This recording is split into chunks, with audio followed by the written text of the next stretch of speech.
we just need to find a way to win, and at the end of the day, that's what we did. I thought we did a better job guarding in the second half. We did a better job on the glass. We only had 3 offensive rebounds in the first half. We did a better job driving the ball. We were 10 of 14 in the first half from 2 and 0 of 9 from 3. Did a great job winning the free throw line, which is what we do. And so, the game kind of went to our formula, and we got the stops and got done what we need to get done. At the end of the day, we just need to win. It's been a rough week, and we need to find a way to win. We certainly understand we need to play better than we did today, but the goal was to win, and we won.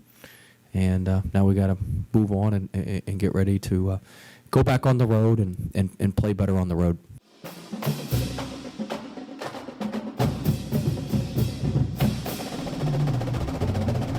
Welcome to Tigers Roar. I'm Jonathan Poche, joined by the Budman, Buddy Sanji, here on a Wednesday afternoon. Thank you for tuning in to Tigers Roar. We're here at Scoreboards, 10655 Coursey Boulevard. A lot on today's show. Want to get straight to it.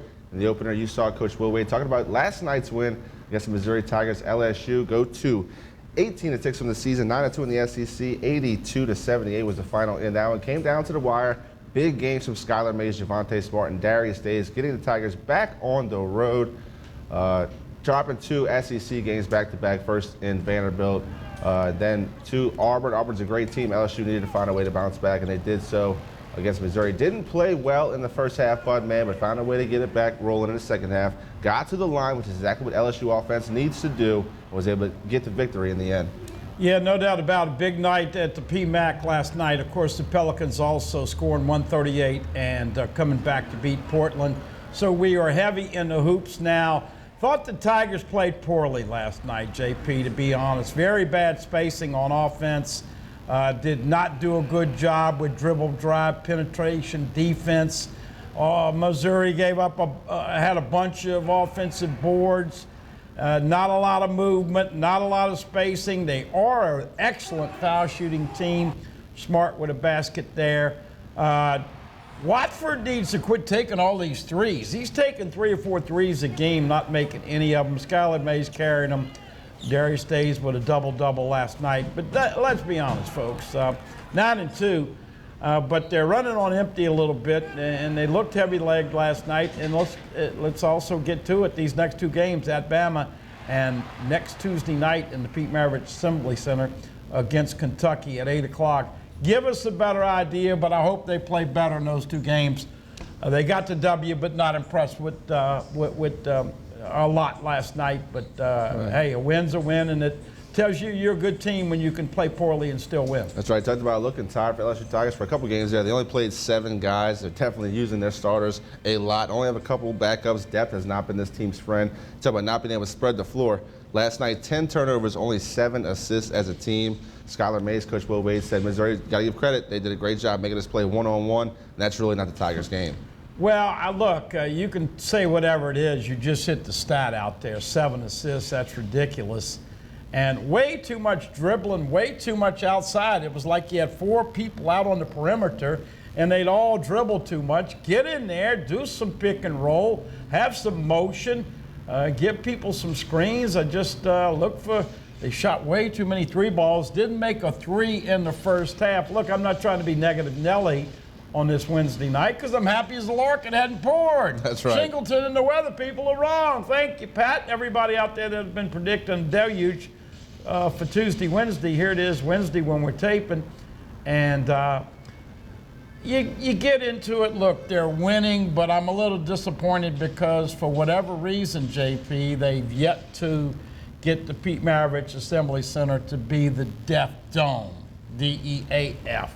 And you're going to need those fans. But look, last night, that first half, had they not made that run right before the half, it would have been tough to overcome.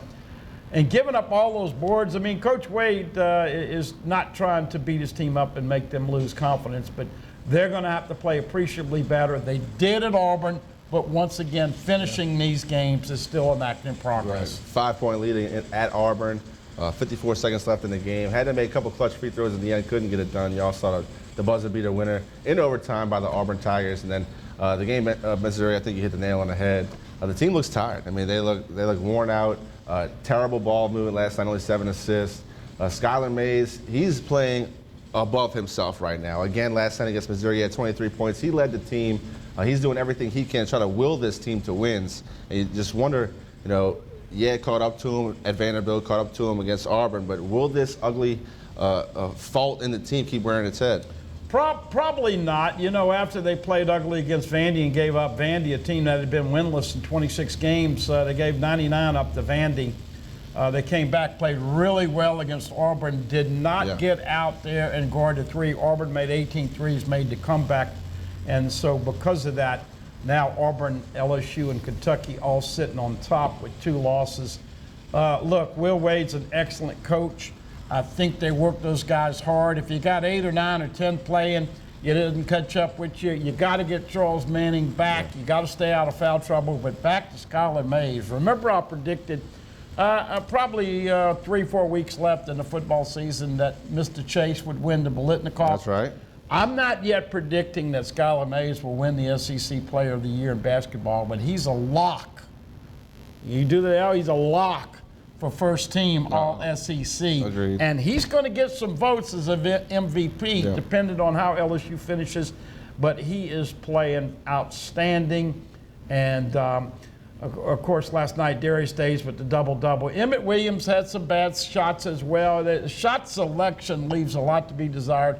And you just can't let these teams dribble up. Yep. Gave up all those dunks. And so dribble, drive, penetration, and defense for the dribble drive has been lacking for the Tigers. But look, I got to say this because, I'm a football guy first. And I do think that it has been a slow transition to basketball mentality and fever and karma simply because of what happened. Yeah. And the football season extended everybody spending their money going to Atlanta for the SEC, spending their money watching Oklahoma and LSU in Atlanta, and then the big price ticket in New Orleans with the national championship game. Yeah. So it's been a little sluggish and slow. People still on the rocking chair outside on the porch talking about what just happened in football. And so the fans haven't really flipped the switch to get feverish and passionate. And you're from New Orleans. I asked you about the Pelicans. I'm still disappointed they're not selling out and having better crowds. But it is a sandwich sport. LSU baseball starts this Friday night on Valentine's night. And if there's one thing I want to tell people tonight on the show, guys, take care of your lady. Take care of your better half. Many of you, we all know, behind every great man is a tremendous and great woman. So Valentine's night, we're taping 2 nights before. Take care of her and make sure she knows how important she is to you. Very well said, Bud, man. Segue into baseball. LSU squares off against the Indiana Hoosiers at Alex Box Stadium this Friday. It's a series, Friday, Saturday, Sunday. Pulmonary announced the starting lineups Friday. Guy will be Cole Henry, so you want to tune in and catch that. Cole Henry had an outstanding second half of the season last year, expecting big things from the starting rotation. Got to keep him healthy. Coach Palmineri, using some new health techniques, is optimistic that he can do just that. We'll hear from Coach Palmineri. Landon Marceau will be the Saturday starter this weekend series. And Cade Beloso, me and the Budman talked before show, who's going to hit the first home run for LSU baseball? And I'm picking Cade Beloso. Yeah, I kind of like Cade, but this is interesting. I did have Coach Maneri on the show today. And, Daniel Cabrera is going to lead off this year. Now, you usually think of Cabrera at 3 or 4. Right. Eddie Smith is a new hitting coach.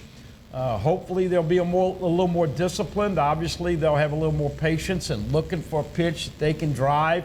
And once you just try to hit line drives, then the ball starts out. But I'm going to go. You and I talked, and we both picked Cade Beloso. So not that I'm going to follow JP.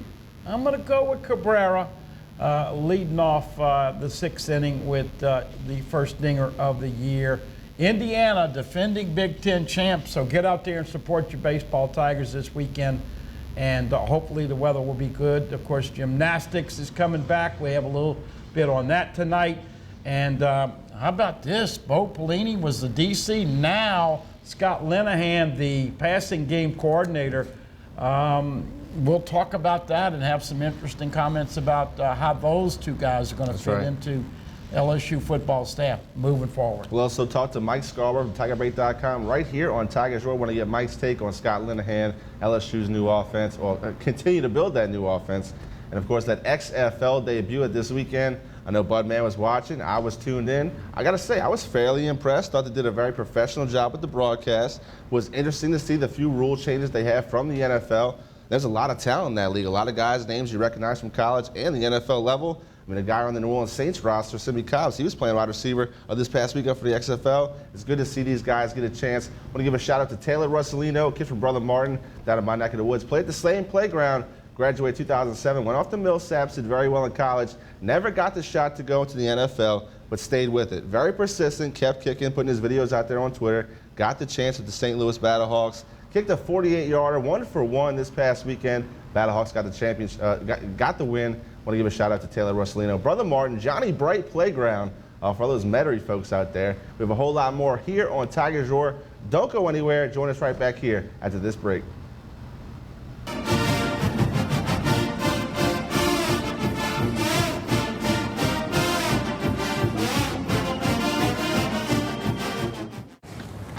Remember what these trips were like before you put the screens in the back seats? I don't want to think about it. Are we there yet? I'm hungry. Where are we? Go, go, go. That game should keep them occupied. Oh, yeah! Dad. Oh, in your face! Don't make me get back there. You don't need a new car to have new technology. Mike's Audio, conveniently located on Airline Highway near the corner of Bluebonnet. Hi, I am Dr. Farrell Frugier Jr., and I am a general dentist at Frugier Family Dentistry. I was born and raised in Baton Rouge, Louisiana. I went to Catholic High School, LSU, and LSU School of Dentistry in New Orleans, where I received my DDS degree in 1986. I always have and will continue to be committed to continuing my education, to invest in technology which makes the diagnosis and delivery of dentistry more thorough, more comfortable, and more aesthetically pleasing. In our practice, we are here to serve the patients. We want to improve their quality of life and to develop relationships with our patients. In dentistry, we have a chance to impact lives on a daily basis, not just by doing dentistry, but by getting to know them and being a part of their life. We also believe in giving back to our community. So every year, we give back to the Greater Baton Rouge Food Bank, Toys for Tots, and Mary Bird Perkins Cancer Center. Please stop by and visit our office. We would love to take care of you and your family. Hello guys, it's Debbie. It's time. I've got a brand new location. 10510 Airline Highway, Baton Rouge, next to After 5 Tuxedos. We have the perfect spot to get all your wedding and formal wear needs. Come see our one-of-a-kind name brand and get great prices. With 30 years experience, the best customer service anywhere. It's Debbie's Bridal, Airline Highway, Baton Rouge. See you soon. Hi folks, Clarence Buggs here. Coach Roger Cador would take the time to tell you how to catch our brand new show, The Roger Cador Show, but as you can see, he's kind of busy right now out at Scoreboards, Baton Rouge's newest sports grill with food that is absolutely amazing. Catch the show 8 o'clock Tuesday nights, 6:30 p.m. on Wednesdays and on Pelican Television's YouTube channel as well. You want to come out and have a great time. It's awesome, isn't it, Coach? Mm-hmm. Told you. Hi, I'm Bobby Yarborough with Manda Fine Meats. Here at Manda, we know what the folks of South Louisiana love. They love great flavored smoked sausage, delicious deli meats, and specialty items like boudin and andouille sausage. Manda Fine Meats has been providing these products since 1947. We produce them right here in Baton Rouge, so you know you're always getting the freshest product at your local grocery store. Manda Fine Meats. Taste the fresh local flavor in everything we make. Make it Manda every time. Live and play on the fairway at Greystone Golf and Country Club, a serene, challenging golf destination located in Denham Springs. For tee times and membership opportunities, go to GreystoneCountryClub.com.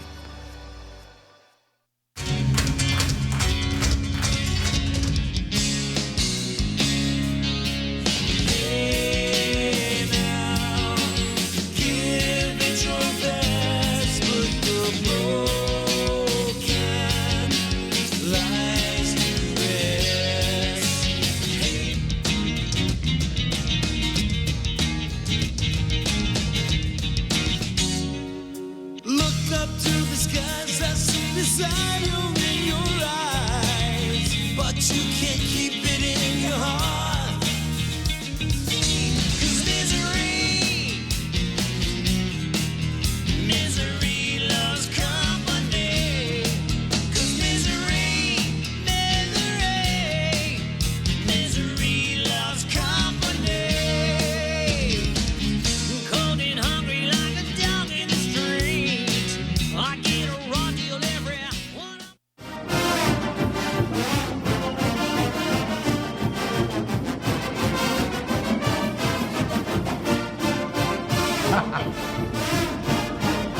LSU basketball now 9-2 in the SEC after beating the Missouri Tigers. Was ugly the first half, ugly most of the second half. LSU did what they needed to do, got to the free throw line. Skylar Mays 8 for 9. Darius Days 9 for 9. Javante Smart 4 for 4. That's execution. That's when you're tired. You go back to basics. You drain your free throws and you win the game. And that's what LSU did.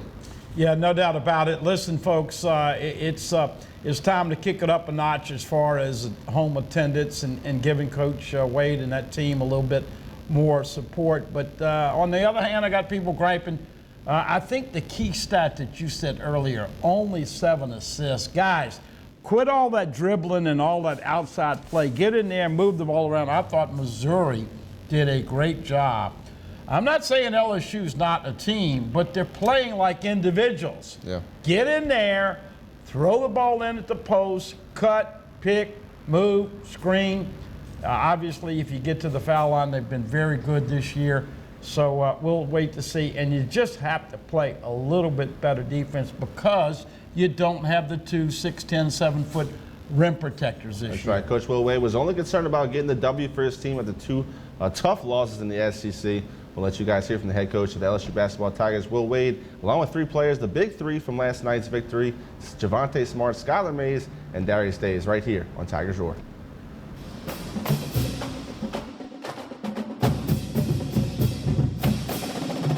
Missouri's always a tough matchup for us, as physical as they are. They make you play a lot of one-on-one, and so we just need to find a way to win. And at the end of the day, that's what we did. I thought we did a better job guarding in the second half.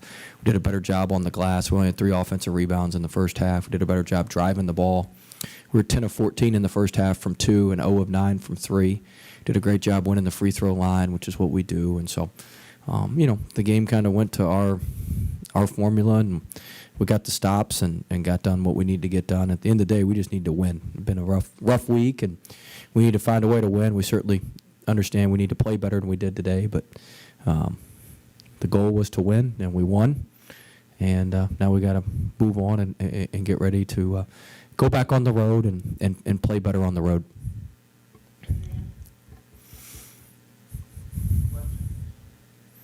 Perfect. Oh. Will, in the first half, as far as your team's energy, did you feel like had a little trouble kind of getting it going as far as energy? Yeah, I just thought our defensive energy was low. I thought they played harder than we did in the first half. I thought we were able to turn it in the second half, which is not easy to do. But yeah, I thought our energy was a little bit low.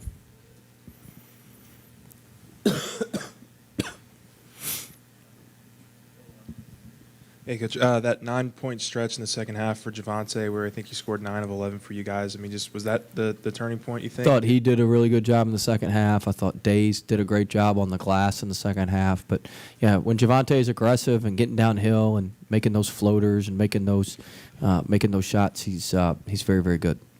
You mentioned Darius.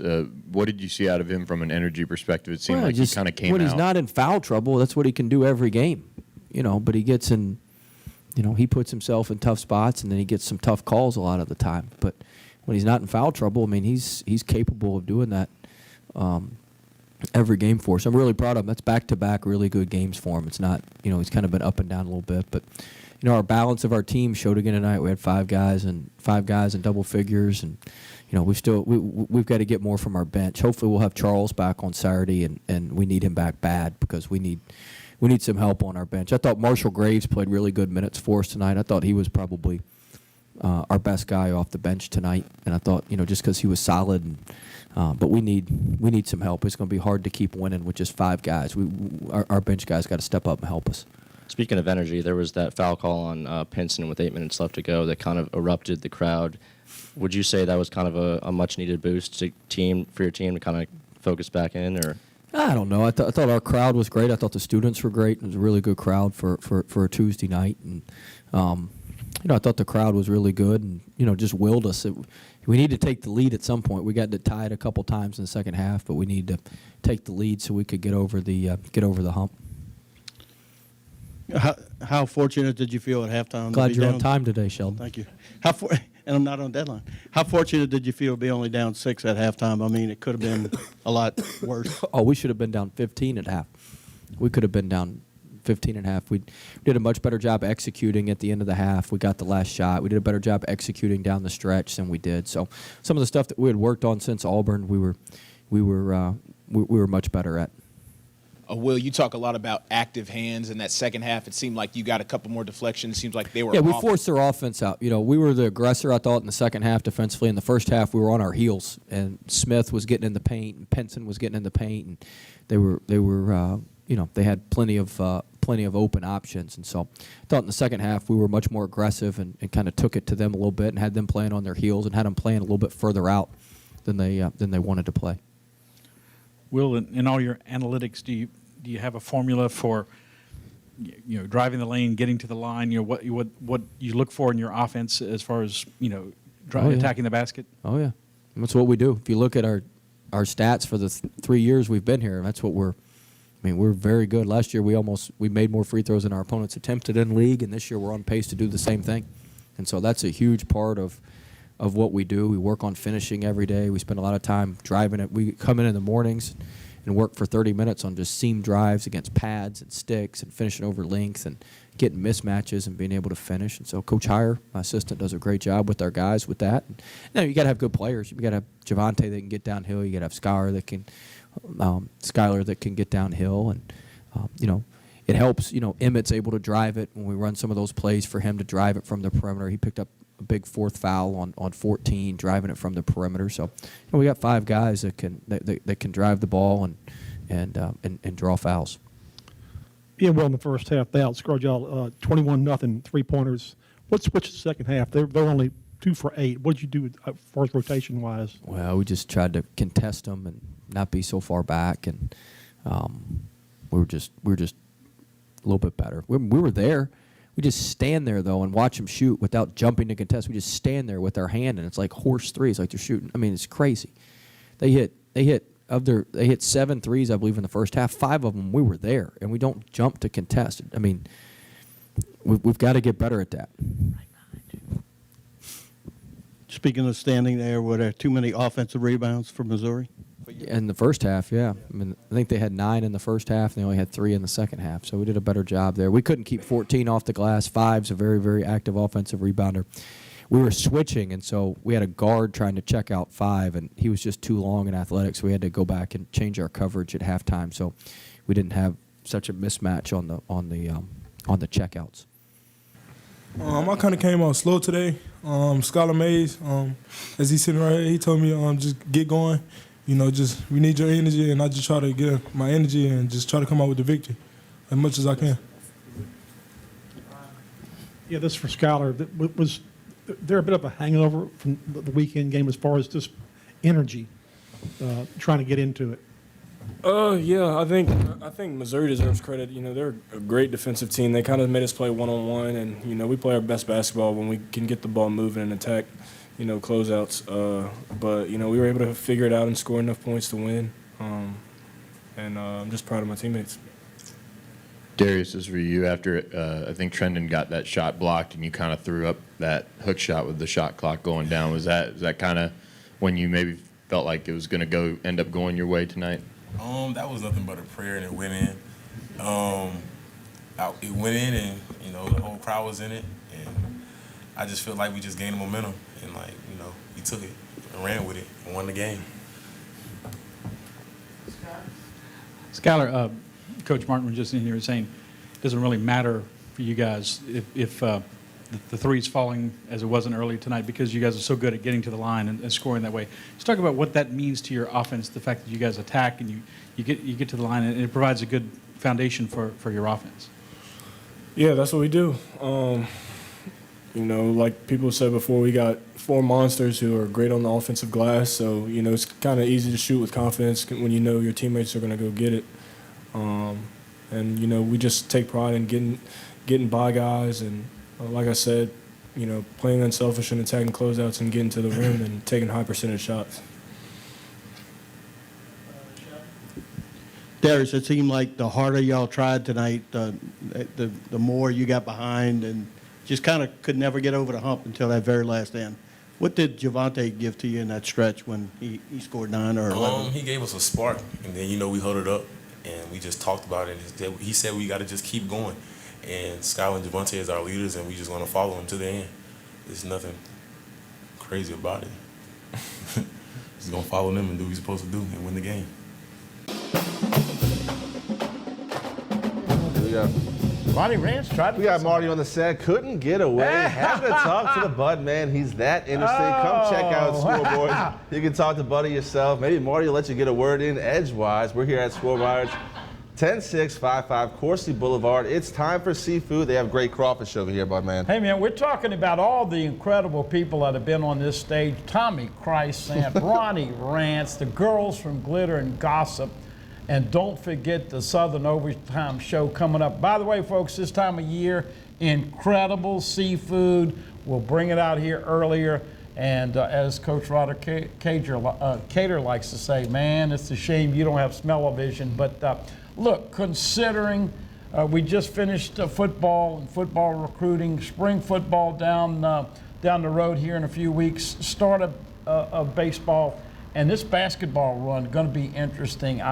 Look, I think you said a great tidbit or two about rebounding, and when you give up that many rebounds to Missouri, that basketball team is tired. That's right. And if they continue to lose their legs in practice, it's not going to be pretty for Bama on the road, where they historically have trouble, and Kentucky Tuesday night. But 8 o'clock.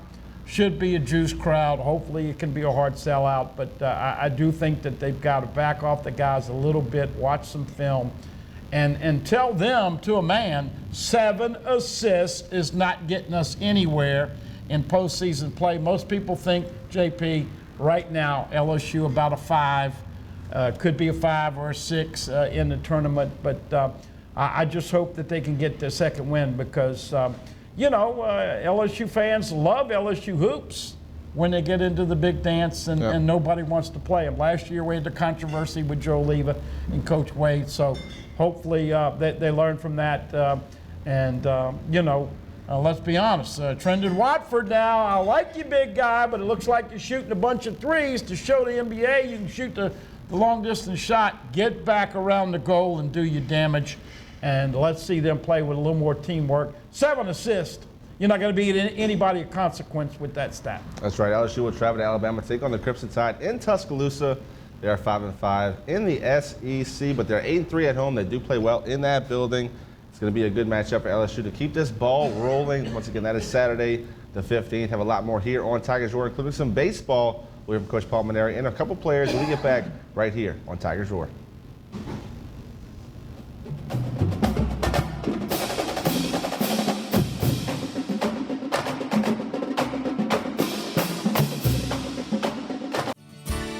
Creel Tree Service is a licensed and insured tree service providing tree and stump removal, topping, trimming, cabling, pruning, and fertilizing. We have free stump removal with takedowns, free estimates, affordable rates, and senior citizens discounts. Call 774-TREE. That's 774-8733. Get your yard ready for the warmer weather. If it deals with a tree, call me, Creel Tree Service, 774-8733. That's 774-TREE.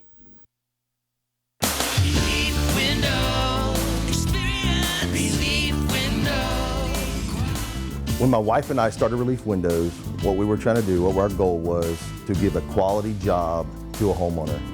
Everybody's scared of contractors. We wanted to change the mold of what that is. Not showing up on time, not answering the phone, somebody running with your money. The reason why you should pick Relief Windows to do your renovation of your home, windows, doors, hardy plank, or siding, is because of the experience, quality service of our company. Service is everything we have. It's the foundation of our company. We're going to show up on time. We're going to do the job right. Over 60% of our customers is customer referral. We're a local company here in Baton Rouge, built in Baton Rouge, staying in Baton Rouge. Okay. The job's not done until you're happy and we're happy. It's built the old-fashioned way, with a handshake. Here at Relief Windows is honored to be official window, door, and signing company of LSU Athletics, from one winning team to another.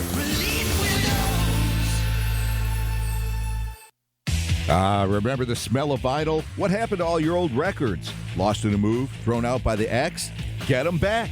Classic Vinyl's record store and collectibles, 13847 Coursey, where you can find all old vinyl, all genres of music, rock, country, blues, and R&B.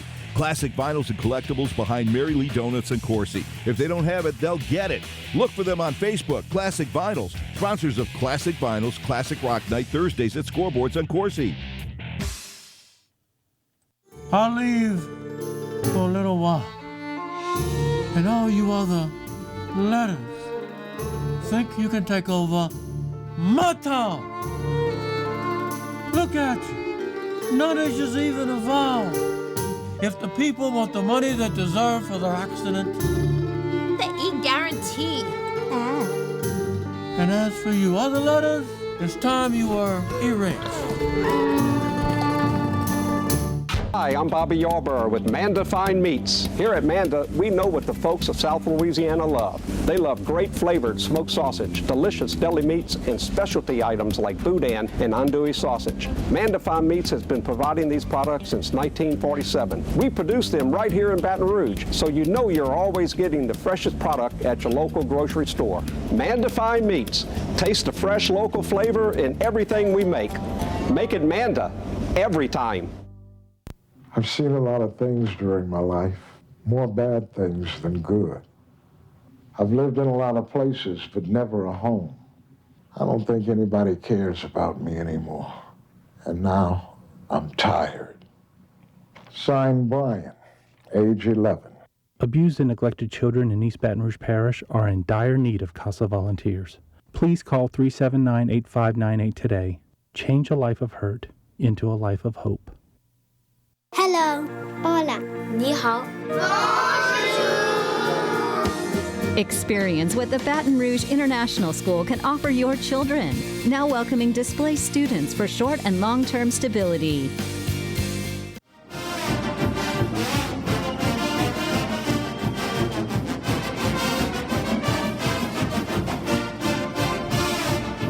LSU baseball starts this Friday, Valentine's Day, at the Box, hosting Jeff Mercer's Indiana Hoosiers, a team that had a good season last year. It's a good start for the LSU Tigers.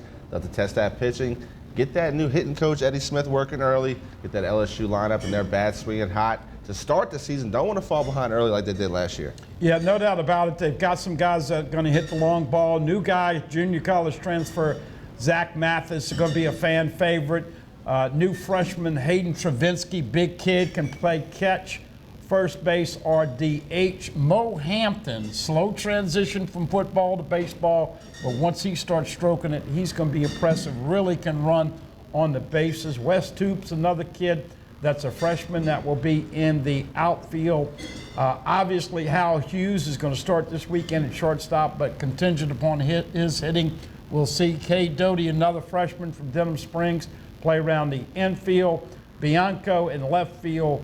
Obviously, Cabrera in right field. Alex Milazzo, a freshman bulldog of a catcher. You hear always pitchers being characterized as a bulldog. This kid he gets his hands and knees, and he'll be dirty by the end of the seventh inning, but can throw people out. And obviously, you're getting back a couple of pitchers, Nick Stars and Jaden Hill, who are potentially physically dominating, as you alluded to. Landon Marceau on Saturday and A.J. Labus on Sunday. Eric Walker probably the midweek starter. So a lot of potential, probably 70 to 75 home runs. ERA last year, JP, 4.64, got to get it under 4. Right. Hit 273 as a team, got to get that up. And you got to throw more people out on the bases. Yep. They gave up about 88% stealing on them last year. So all of that in a nutshell. And, of course, we know that LSU fans expect to eat Omaha steaks every year. That's right. in Omaha. Pitching has a lot to do with baseball, obviously. Great pitching sometimes trumps great hitting, even though how good you can be. If you throw the perfect pitch, it's unhittable. LSU's lineup suffered a lot of injuries last season, but now it's full of talent. New year, new starts with a lot of guys. You mentioned Stores. You also have Fontenot in the bullpen, Mikhail Hilliard, Eric Walker, who had the phenomenal freshman year, came back last year strong, but got hurt again. Came back and had time. Look, they have a lot of arms in the bullpen. Do have a couple lefty this year. Got to keep him healthy. Coach Maneri thinks he can do that with a couple of new techniques to kind of monitor, how much strain is on that arm, how much are they throwing, how much are they running at practice. They use a couple of things that the football team did to monitor those things with the wide receivers last year. Want to incorporate that technology. Coach Maneri, hopeful for this year, knows his team has to execute though. Yeah, and I when I had him on today, and I was going to ask him this at Media Day, but didn't get a chance. I think it's better to be preseason 10, 11, or 12 than that big shadow and onus hanging over your neck and shoulder and your back when you're preseason number one. So LSU preseason 10, 11, and 12 in the respective polls. But if their pitching stays healthy, they got a chance to obviously host a regional, a super regional. And all you got to do is get in the top 8. You get 7, 8, 6, somewhere in that national seed. People are happy. And then, as we know, you pretty much got to host a super regional in Baton Rouge if you want to go to Omaha. And that's what the Tiger fan base wants. But much more 4-2 games this year than 7-5. That's right. Coach Palmineri talked on Friday with the media about this upcoming opening series with the Indiana Hoosiers. We'll let you hear from head coach Palmineri right here on Tigers Roar.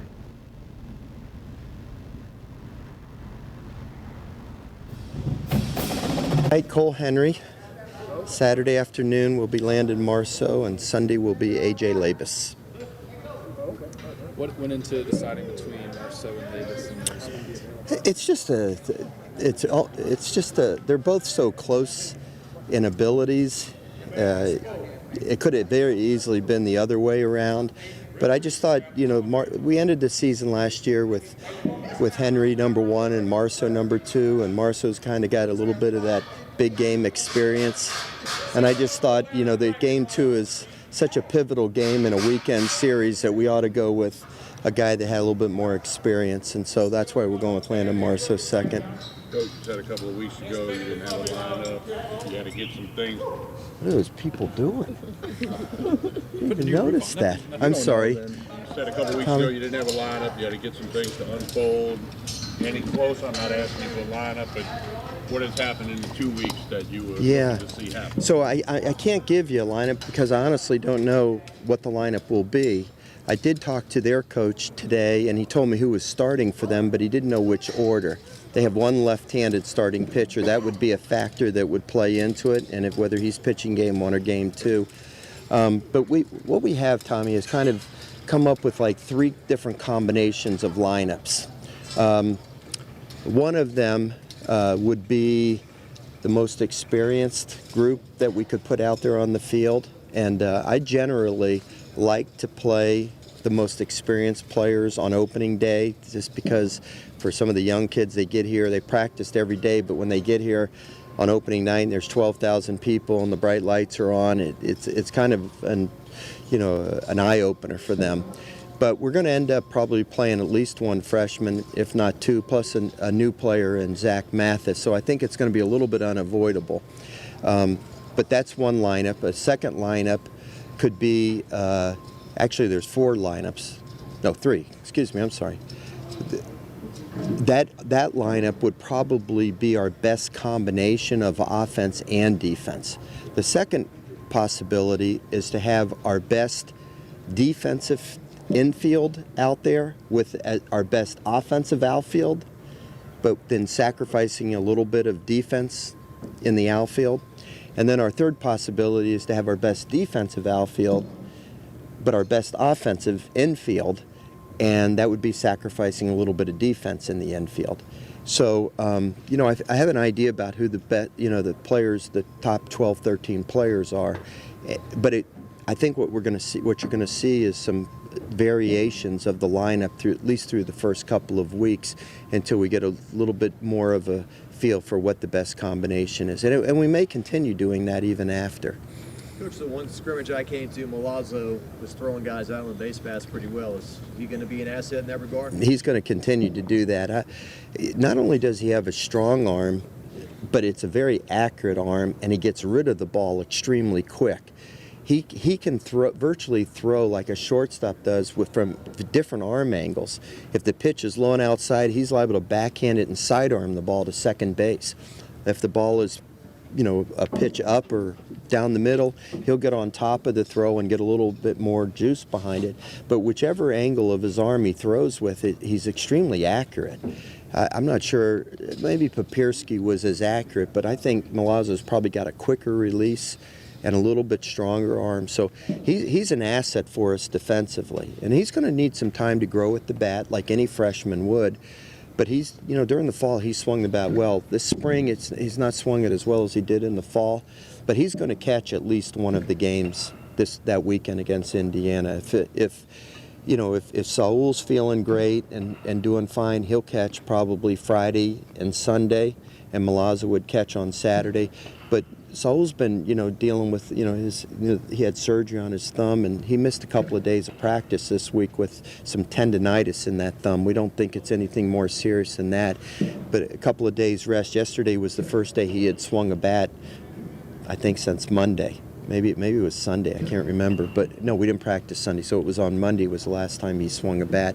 So, he has a tendency sometimes to get these little nicks, and if that were to happen, we got to make sure we get very similar to the pitching staff, we got to make sure we keep Saul healthy and not beat him up by overdoing it too early in the season. Coach, cold weather school like this opening up, guys probably been indoors taking ground balls off a gym floor. How much of that are you looking to guys just making contact, put the ball in play, use the speed? Well, the truth of the matter is Indiana has had a pretty mild winter. I talked to the coach today. They've been outside several days, actually. They have an artificial turf field. And then if they are forced inside, the days of taking ground balls on gym floors are over. They have indoor facilities just like we have over there at Football Ops. So they're going to be well prepared and ready to go. There's no question about it. And Indiana make no mistake about it, Indiana is an SEC caliber team. Last year, Michigan played in the championship round against Vanderbilt. Well, they weren't the Big Ten champions. Indiana was the Big Ten champions. They had 10 players drafted off their team last year, and they've replaced them with some really quality players. Their starting rotation are all guys that pitched out of the bullpen for them last year that had excellent years. They're athletic. You'll see what I'm talking about when you see them. They're all good-sized kids, physical, strong. They led the nation in home runs last year. It's going to be a quality opponent. So I'm not so worried about, should we play the best defensive team because, these guys are just coming out of the gym or whatever, or should we just try to make them field the ball by bunting on them or anything? We're just going to go out and play the game the way we know how to play it and put the guys out there that we think are the best guys on a given day. Some of the soft guys in the sophomore class like Bianco and Dugas, what do you kind of want to see from them and going into their sophomore year?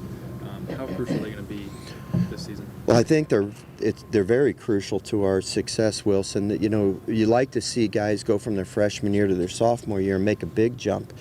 Greg Dykman didn't play much his freshman year, mostly because he had a broken foot and missed a good portion of the season. And by the time he came back, it was kind of like Dugas last year.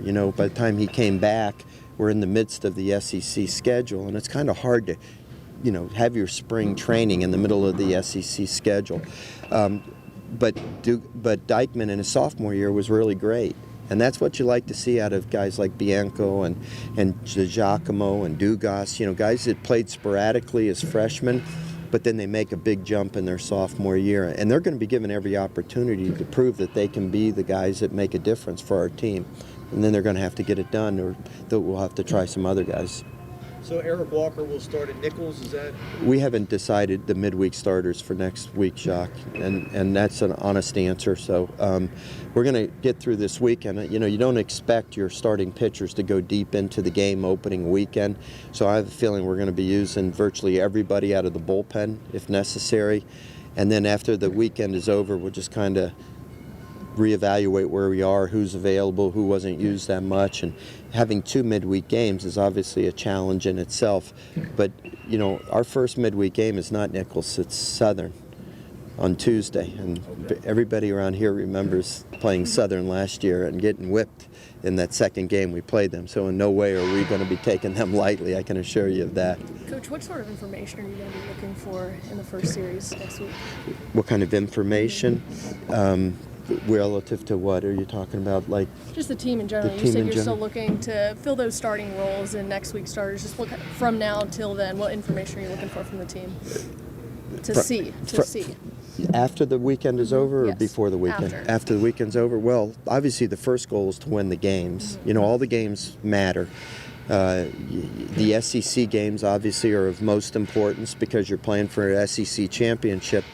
But the other 26 games are factored into whether or not you're going to be a host, whether or not you're going to be a national seed.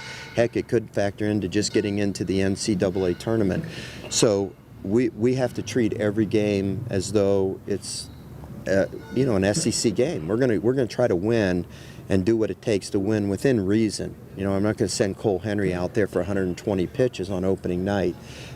So what we're going to really need for us to win the games this weekend is for our bullpen to really, obviously you want your starting pitchers to get you off to a good start, pardon the pun. But if they give you 4 or 5 innings, you're going to be pleased within their pitch limit, and then it's going to be up to the bullpen. If you want to win the games, then you're going to have several guys coming out of the bullpen pitching well.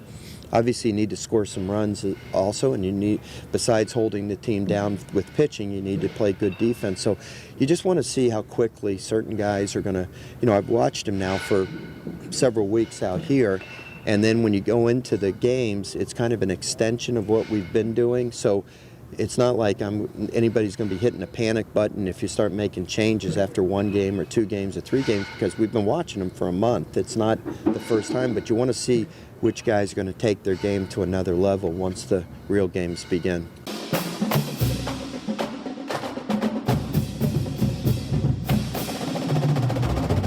We're here back on Tigers Roar. Jonathan Poche, Buddy Sanji here at Scoreboards 10655 Coursey Boulevard. Come get some great seafood tonight. We shoot here each and every Wednesday. Of course, the athletic director, Roman Banks, his overtime series with Jaguar Athletics will tape here on a Wednesday as well. Coach Roger Kadar starts on a Tuesday. You come check it out. Scoreboards each and every day, something great going on. Great food, great atmosphere, great people, Bud, man. Hey, and a shout out to Mondo Duplantis. If you didn't hear about it, setting a world record.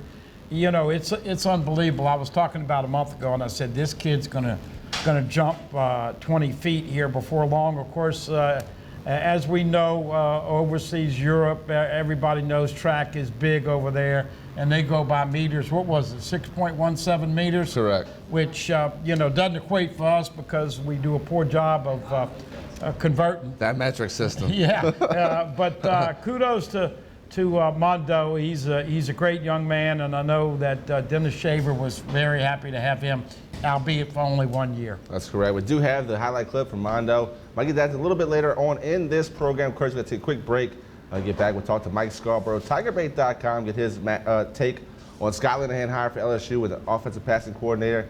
Trying to take Joe Brady's place, who now, of course, is the offensive coordinator for the Carolina Panthers in the NFL. It's all about how Steve Ensminger, the offensive coordinator for the Tigers, kind of meshes with Scott Linehan. The guy's been around for a long time in the NFL. He was a head coach for a little bit for the St. Louis Rams. He's been bounced around. His latest stint was in Dallas as defensive coordinator until 2018, since Kellen Moore took over, the old quarterback for Boise State, who currently still holds a job, even though Jason Garrett got the axe. Come back and join us right here at Tigers Roar. We'll have Mike Scarborough from TigerBait.com. You don't want to miss it.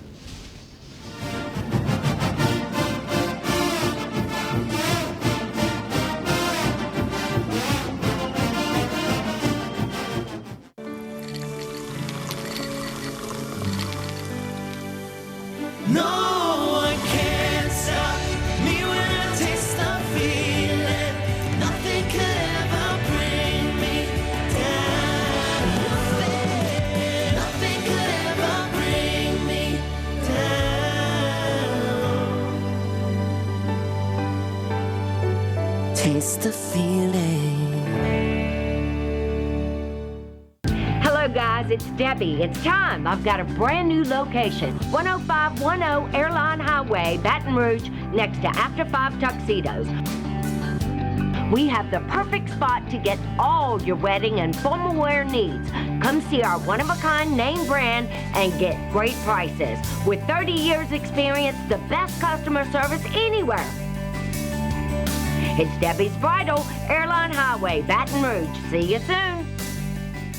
Hi folks, Clarence Buggs here. Coach Roger Cador would take the time to tell you how to catch our brand new show, The Roger Cador Show, but as you can see, he's kind of busy right now out at Scoreboards, Baton Rouge's newest sports grill with food that is absolutely amazing. Catch the show 8 o'clock Tuesday nights, 6:30 p.m. on Wednesdays and on Pelican Television's YouTube channel as well. You want to come out and have a great time. It's awesome, isn't it, Coach? Mm-hmm. Told you.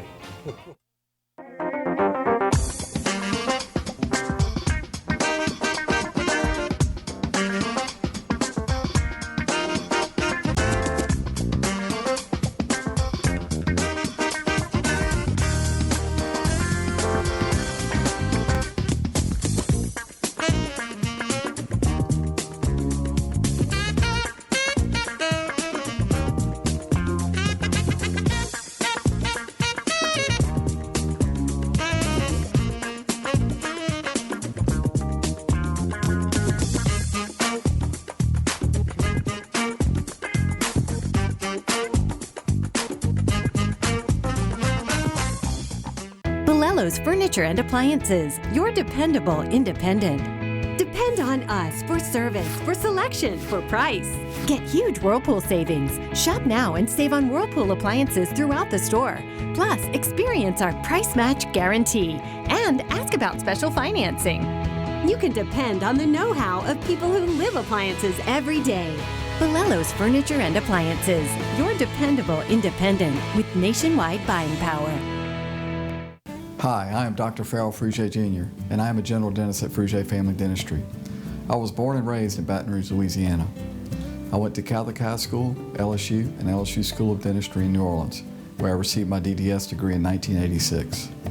I always have and will continue to be committed to continuing my education, to invest in technology which makes the diagnosis and delivery of dentistry more thorough, more comfortable, and more aesthetically pleasing. In our practice, we are here to serve the patients. We want to improve their quality of life and to develop relationships with our patients. In dentistry, we have a chance to impact lives on a daily basis, not just by doing dentistry, but by getting to know them and being a part of their life. We also believe in giving back to our community. So every year, we give back to the Greater Baton Rouge Food Bank, Toys for Tots, and Mary Bird Perkins Cancer Center. Please stop by and visit our office. We would love to take care of you and your family. From appetizers, pasta dishes, and entrees, La Cantea takes pride in preparing all the Italian cuisine we know you love. Enjoy live music every Thursday through Saturday from 6 to 9, happy hour weekdays from 3 to 6, and brunch on Sundays from 11 to 2, as well as dinner portion-sized lunch specials for under $10. Visit our website to view our menu and book a party or meeting in our large banquet room. Once you try La Cantea, your Italian dining will change forever. For Total Home Pest Control, who are you going to call? Call the Bug Man, 923-BUGS. For Total Pest Control for your home or business, call the original Salvat. Call the Bug Man today, 923-BUGS.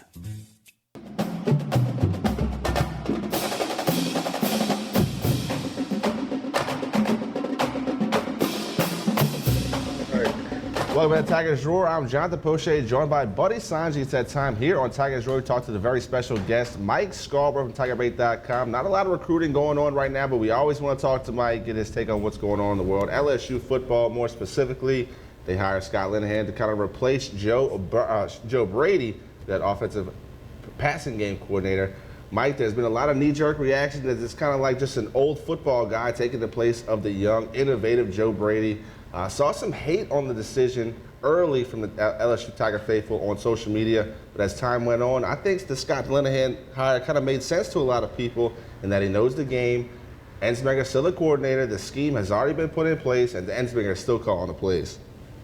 We of course have it on Tiger Bait, and then we have our Facebook page where there's a lot of, there was probably a 50-50 mix of negative and positive. But if there's anything we've seen over the years was, remember back to Denaro, the morning he was hired, then what was it like a month or two later? Everybody bought in. We've seen it over and over. Cam Cameron, everybody bought into him quickly. There was discussion of Cam Cameron before the season even started. Could he be the head coach in waiting one day? So we've seen it, LSU fans get over lots of things over the years. But I think that the big play in the angle that I immediately saw was what it means for recruiting and the relationship between Linehan and Doug Nussmeier, Garrett Nussmeier's father. Of course, longtime NFL coach. They were both quarterbacks at the University of Idaho. Linehan was Doug Nussmeier's offensive coordinator for 2 years in the early 90s before Doug Nussmeier was drafted by the New Orleans Saints. And, of course, Garrett Nussmeier is one of the top 2021 quarterbacks in the country at Marcus High School in Texas. So, to me, that's part of it, I believe. Yeah, Mike, I was saying today on the air the last couple of days, look, I thought Matt Canada was going to be all that in a great bag of potato chips, and he turned out to be a bust and just got hired again, I think. Nobody knew about Joe Brady, and obviously the combination with Burrow and Brady. Brady was specifically a big part of calling plays on third downs and in the red zone, and that did increase, and those stats went up appreciably. And then, of course, now you got Linehan and Pelini both in their 50s. So, yeah, I mean, anytime you have a reaction like that, it's just natural. But I think wait and see is pretty much the mindset after a couple days and the smoke has finally passed with all of the people getting spicy, that you got to wait and see. And let's be honest, Ed Orgeron going 15-0 and doing the kind of things that he's done in the last 2 years, I think he deserves the confidence. And he'll be the first one to tell you if it doesn't work out. But most people are cautiously optimistic. And Mike, as you alluded to, it certainly looks like this is going to put them in a great position for Nussmeier. And this year shows, guys, just how important that quarterback is. Yeah, no doubt. And we're about to see, what LSU's true situation is at quarterback. There's a lot of positive vibes about Miles Brennan, but nothing's 100%. Who's going to be the number two? LSU's always had multiple years where quarterback was a question mark, and now after experiencing the year LSU had with Joe Burrow, I think the focus of that position is going to be even more so because people have gotten a taste of what it's like to have an elite quarterback.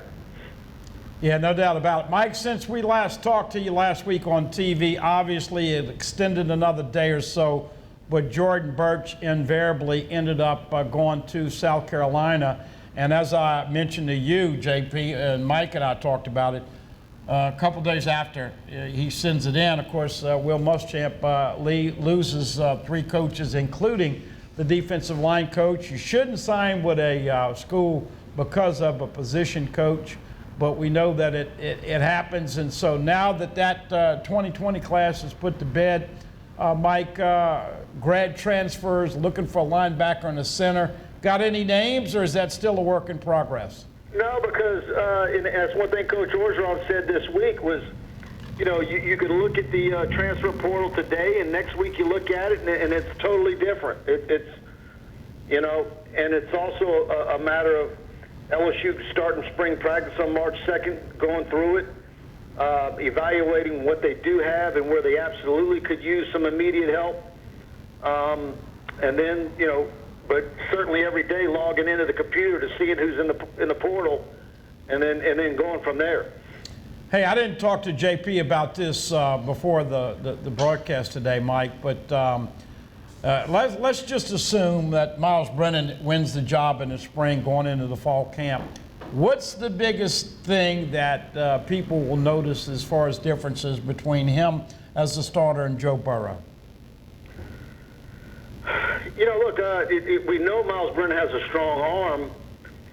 I think the biggest question mark is his willingness to stand in the pocket and take the hit. And when he does get hit, and if it's a big hit, is he able to bounce back and be as resilient and competitive and as tough as we've seen Joe Burrow be? Obviously, he's gotten bigger and stronger in the last couple of years, which he needed to do. I think, obviously, the work ethic that he saw Joe Burrow put in, a number of hours, you got to believe that's rubbed off on him.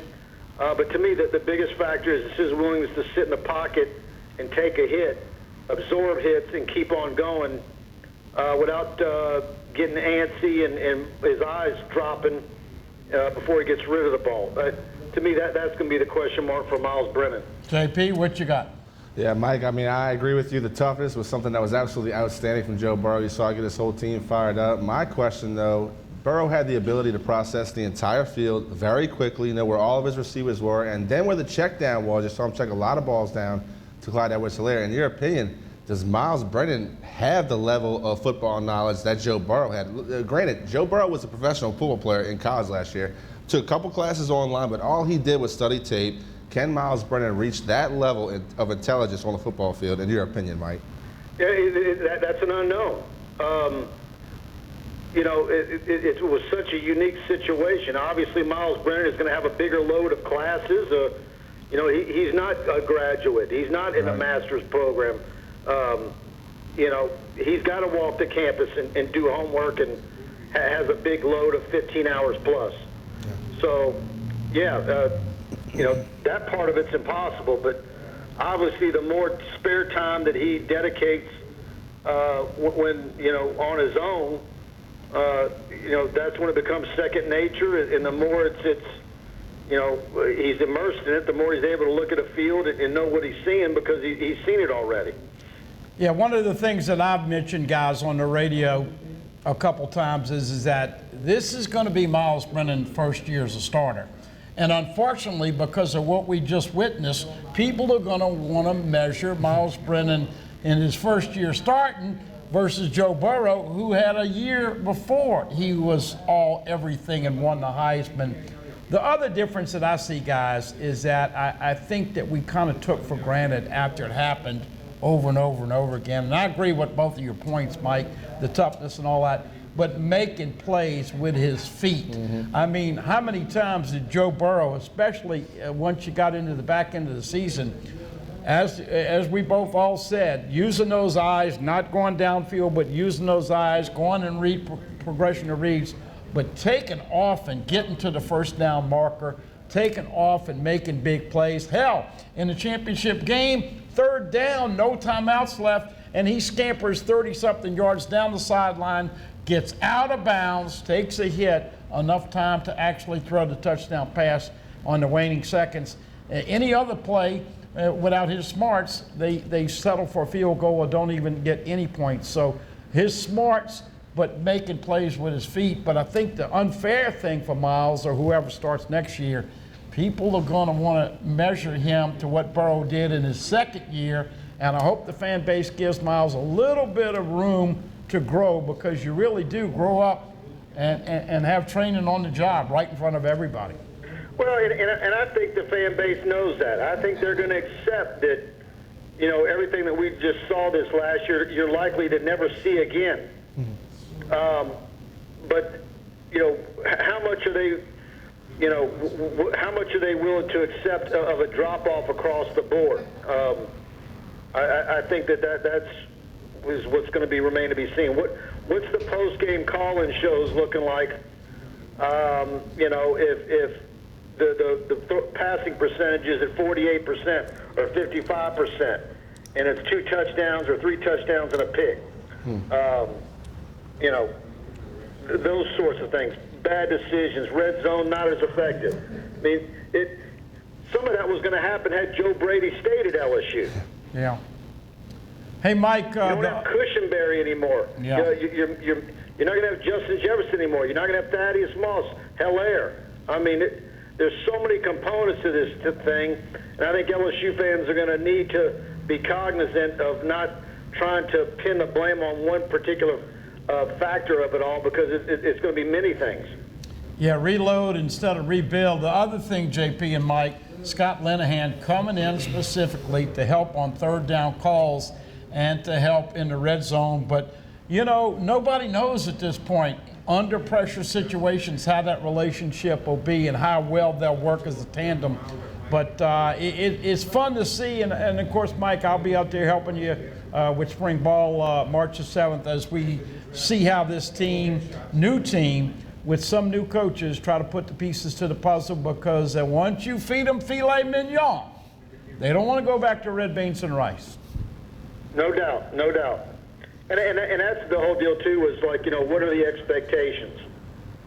Yeah. Automatically know that the schedule flips, going to Florida, you know, going to Auburn, going to Texas A&M, Texas at home, Alabama at home, you know, so it gets tough. Mike, 2022, 2023, LSU will square up against Florida State, a national perennial powerhouse. How big of it is for a team to start off with a game like that? A season opener is going to be in the Superdome down in New Orleans and Cape World Stadium out in Orlando. Just a way to get on the main stage very early in the season. Talk about how that gets really a ball rolling on recruiting. Well, you know, look, that was one of the aspects. You know, on one hand, you can understand why Nick Saban schedules the way he does at Alabama, but the way LSU scheduled also benefited them in retaking that #1 seed and getting Oklahoma, you know, in the semifinal game. Yeah. LSU got credit for that. The talking heads from coast to coast gave LSU credit for going on the road and playing in Austin. You know, I guess the only debate, which Buddy and I had that debate earlier, was, you know, why couldn't it be a home and home? And, you know, each school's getting $5.1 million. There will be alcohol in the Superdome. I don't think they do that in Orlando. Maybe I missed that part of it. But, you know, ideally it would have been a home and home between Florida State and LSU, but that money's huge. Yeah, interesting. Tiger fans, of course, really enjoyed that trip to Austin. And speaking of 2020 season, second week of the year, Sam Ehlinger and Austin, all of those people, how many do you think they bring to Tiger Stadium? Because everybody that I know went over there, Mike, just enjoyed it. Of course, LSU fans were so confident and talking a lot of smack. And Tom Herman, being the guy that kind of played LSU to get a better deal, they took great pride in saying that their Coach O beat Tom Herman. This will be an interesting game in week 2, national TV. And then, of course, your first SEC road game at Florida is going to tell you. Those 2 games, Mike, hosting Texas at Florida, going to give us an excellent litmus test on how good this 2020 team can be. Oh, yeah, no, Texas will sell their allotment easily. And I'm sure they'll be looking on the secondary market to try and get more tickets. It'll be just as much of a marquee atmosphere in Baton Rouge as it was in Austin. An expensive ticket on the aftermarket. Hey, wrapping up our segment with you, Mike, just kind of go through what is going on now with recruiting, moving forward, camps, and all the other things. And, you know, when do we start to see recruits seriously commit and start giving verbal commitments for LSU for 2021 class? Well, it's a good thing right now for the LSU coaches because it's a dead period. They get to get their bearings, you know, get a little bit of rest. But you know, as soon as this thing ends at the end of February, it opens wide open. Recruits are telling us that they're going to be coming for spring practices. I want to say March 4th is a Saturday. Is that correct? We've had several recruits say that they'll be at LSU practice on that day. You know, so LSU is going to be bringing in recruits every weekend once spring football starts. So that's going to be big. Then you have the spring evaluation period. You'll have camps early in June and at the middle to end of June. So it's about to get really, really busy. in football recruiting, and plus, you know, the opening, the Under Armours, all those camps are getting underway as well already. Mike, tell the fans out there how they can follow that and a whole lot more right here on TigerBait.com. That's it. Go to TigerBait.com. $1 gets you on the site. 1 week trial period. Do yourself a favor. Choose the annual package. You'll save. You'll basically get over 3 months free when you do that. So we've got loads of recruiting coming for you the next few days. Baseball coverage. Of course, the season starts on Friday, and lots of basketball as well. So we've got it all for you at TigerBait.com. Well, Mike, we certainly appreciate your time and wish you an early happy Valentine's Day. Hope you have an eventful evening. Look forward to speaking with you soon. Will do. Talk next week. Thanks. All right, Mike. Mike Scarborough, TigerBait.com. Always a great input here on Tiger's Roar. Yeah, a lot of things looking up for LSU, and it will be very interesting to see if the Tiger fan base can harness those expectations after, look, there's no doubt. It doesn't matter what area you play in, what LSU team you played in. That was the greatest LSU team ever, greatest LSU season ever, greatest LSU offense ever, and greatest hardware, all the awards. I mean, that'll never happen again, JP. Great point. You have a lot more here on Tiger's Roar. Take another quick break. We'll talk some LSU gymnastics. 2 meets this weekend. Don't want to miss that. Come back and join us. He's Buddy Sanji. I'm Jonathan Poche. This is Tiger's Roar.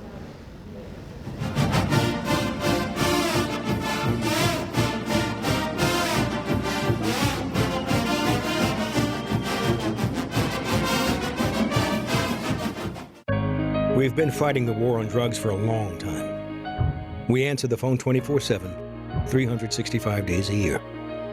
On a busy night, we answer hundreds of calls. This war on drugs needs our intervention. Since 2014, Addiction Hope and Helpline has helped people struggling with drugs and alcohol. When the phone rings, we help people when they need it the most. When we get a caller into treatment, it feels right. It feels good. It's a blessing.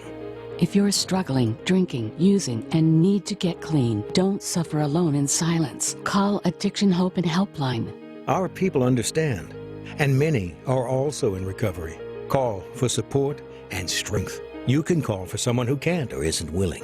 It's an act of love. Together we can help you beat this thing and erase addiction from your vocabulary once and for all. Call 800-383-8177, 800-383-8177. Super E, we have a new client to sign. You need to fly out to meet them right away. I'm on it. Up, anyway. Okay, who closed these windows? Live and play on the fairway at Greystone Golf and Country Club, a serene, challenging golf destination located in Denham Springs. For tee times and membership opportunities, go to GreystonecountryClub.com. From appetizers, pasta dishes, and entrees, La Cantea takes pride in preparing all the Italian cuisine we know you love. Enjoy live music every Thursday through Saturday from 6 to 9, happy hour weekdays from 3 to 6, and brunch on Sundays from 11 to 2, as well as dinner portion-sized lunch specials for under $10. Visit our website to view our menu and book a party or meeting in our large banquet room. Once you try La Cantea, your Italian dining will change forever. For Total Home Pest Control, who are you going to call? Call the Bug Man, 923-BUGS. For total pest control for your home or business, call the original Salvant. Call the Bug Man today, 923-BUGS.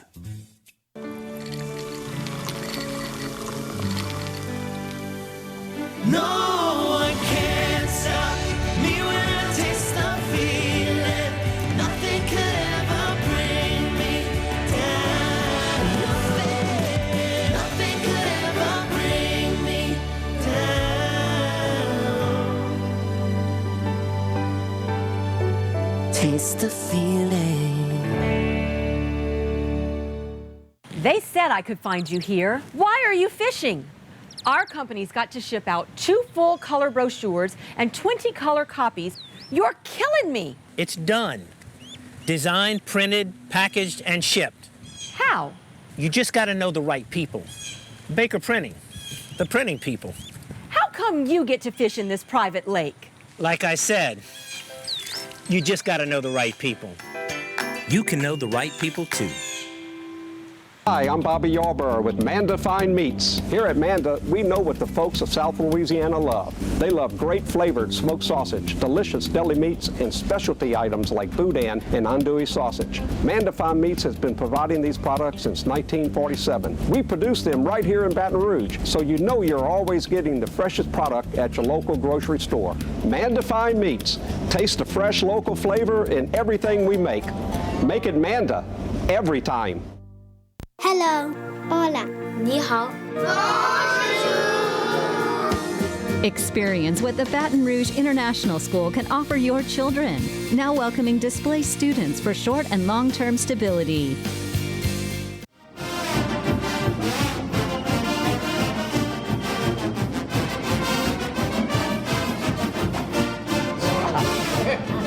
Welcome to the Tigers Roar. We're here on a Wednesday evening at Scoreboards. Once again, that's 10655 Coursey Boulevard, right between Sherwood and Airline. Very convenient. They brought us up some good seafood. I got to tell you, you have to be Buddy Sanji to get a platter looking that good. You got the crab legs, the shrimp, the crawfish, the sausages, the potatoes, that butter in the middle. Don't forget about the Overtime Series bread pudding. So good that athletic director Roman Banks had to claim it. He wanted his name on it, Budman. Yeah, outstanding. John does a great job over here. Of course, it is the time of year where we start to push more seafood, and it is excellent quality. And if you like it spicy, tell John to kick it up a notch. That's right. We're here on Tigers Roar. Jonathan Poche, Buddy Sanji. Want to talk some LSU gymnastics. Currently 2-2 in the SEC. 2 meets this weekend. Of course, they go to Missouri on Friday for the Gym Quarters Invitational. Then they come home on Sunday facing SEC Kentucky Wildcat opponent. You know, they've had the kind of luck with injuries that Paul Maneri had in baseball last year. They've been going through a bunch of injuries, and they still have some on the mend. But this young lady, we're going to let you hear the interview from, Kaya Johnson, just continues to rack up. She's either the freshman of the week or the SEC gymnast of the week. Already has a 10, and she's been incredibly consistent. Kennedy Edney's been fighting some elbow problems. Sarah Edwards with an ankle problem. And I think the main thing that you got is just a little more consistency, a little more confidence. They'll be much better in 2 or 3 weeks, but it's got to be that time where they're kind of fighting through all the injury bug right now. That's right. LSU took home first place in the tournament, the meet, that was in Corvallis. Oregon State came in second. Of course, Arizona was also up there. LSU, as I mentioned, has 2 meets this weekend. Kaya Johnson hasn't even had her 18th birthday yet, but has 15 titles in competition, including 3 overalls. She is an outstanding leader already at a very young age. The consistency, the maturity, we'll let you hear from Kaya Johnson, a very, very determined, accomplished young lady. Here is freshman all-around gymnast Kaya Johnson.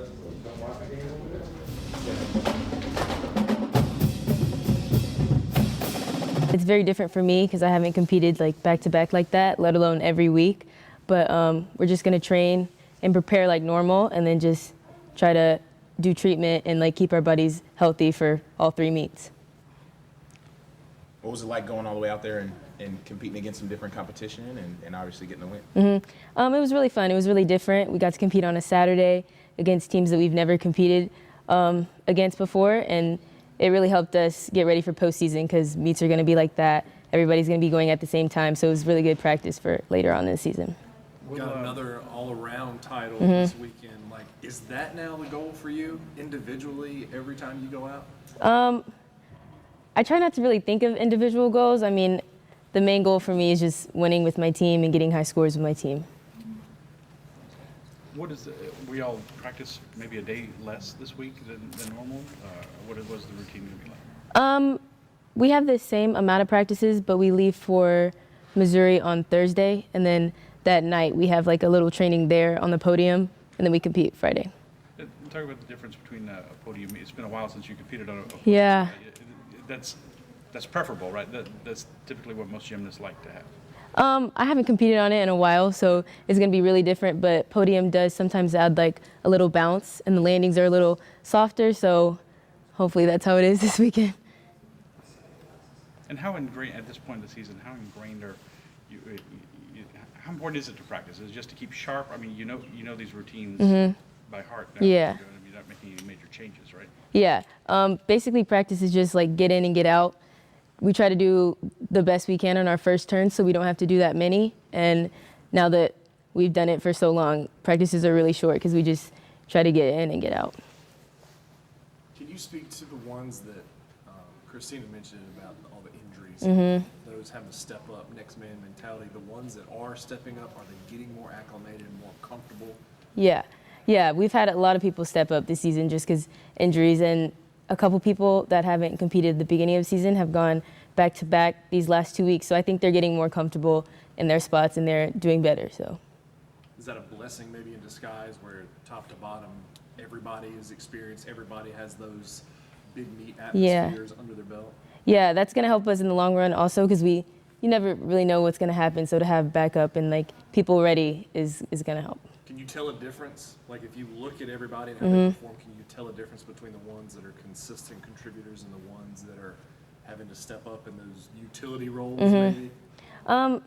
Maybe a little bit on the first time, but this time, like the people that have had to go back to back this week, they seemed more confident and just ready to do what they know how to do. You talked a lot about like taking breaks and resting. Do you have like a self-care mantra or some kind of routine that you follow to rest? Normally after the Saturday after meets, we all have treatment in the morning, and then I guess like on my own, I just like lay in my bed, try to stay off my feet as much as possible. Now, you've talked about how you never competed this much, Yeah. this many times, but is the staff, the support staff, is it more than you had when you were like in junior gymnastics? Yeah. Does that kind of maybe balance it out a little bit? Yeah, like our trainer and like the student trainers that we have, they help us a lot with recovery and like treatment. And in JO, you don't really get that unless you like go out on your own and do it. So this has helped a lot, even though I haven't competed this much ever, but it's helped a lot. Can you speak to your own mindset in terms of just like, I guess, sharpness and confidence in the all-around? And obviously this team leans on you, but to be so young and to be in this position, how much has it grown really since the start of the year? I keep saying this, I think my confidence has grown after every meet. Coming off of a hit and then like winning, it builds my confidence, and so I just try to go in and week out and hit for my team. I think you have like 15 individual titles now, and do you think you can pass 18 before you turn 18? You think it's got to be a goal? Maybe. I did not know that. Maybe. I have, three more weeks? No, I have not. It's a lot. I mean, I know you say you don't think about that, but I mean, but you know when you finish first, you know you're doing a routine. Has that surpassed any expectations you might have had? I guess a little, yeah. I mean, I came in with confidence just because my teammates and coaches had confidence in me, but obviously, like all the recognition and titles, I guess, like I didn't think it would be like that much, I guess, but yeah. Kai, you mentioned confidence. Like how does a meet feel now to you than it did maybe the first 2 or 3 to start? Can you feel a difference? Yeah, definitely. The first like meet in the PMAC, I haven't gotten that nervous in so long. I don't know. Even before we ran out, I was like shaking. I don't know why. It was just a different atmosphere, and so now it's normal. It's more fun. It's more enjoyable when you're confident and not focused on all the nerves and being nervous. So I guess my mindset now is just being confident, and then I have more fun throughout the entire meet. Had you ever been to the PMAC before you came? I went to one meet last year. Which one? That's a good question. I do not remember, but it was fun. So I guess it lived up to your expectations from that one meet. Yeah. Do you feel like you made the right decision graduating high school early and coming here? Yes, most definitely. I cannot see myself back at home in high school still doing JO gymnastics. It was a big change and really hard to get here, but I'm so glad I'm here. Did you always plan to, I guess, graduate early? I did not. After I decommitted from Georgia and looked here, there was multiple spots 2019 and not that many 2020. And I kind of finished what I wanted to do in JO, you know what I mean? There was nothing for me to like prove or anything for me to do, so I decided to graduate early. Now, were you in school or were you homeschooled? Or? I went to high school, so I did junior year online and then senior year at the same time, like dual credit, so. So you enrolled here in August, actually. So you were still 17 in yes. college.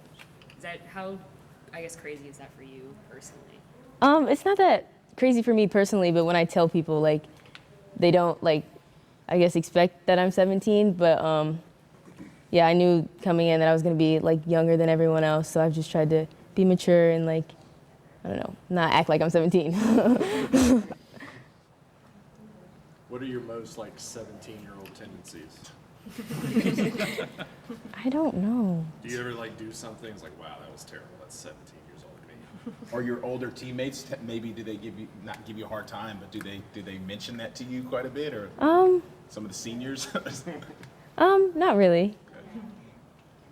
I guess Ruby is older than I think most seniors, and you're also younger than most Right. freshmen. How is that kind of relationship between the two of you? Yeah, it's a really big age gap, like when you really think about it, but she's like my big sister. She helps me with every single thing, so it's really good having someone way older to just guide me through college. Do you feel like a lot of your teammates are becoming some of your friends? Most definitely. We were close at the beginning, but each meet, each road like trip, we get closer. Everybody as a team, not just like the separate classes, but everybody gets closer. So they're all like my best friends.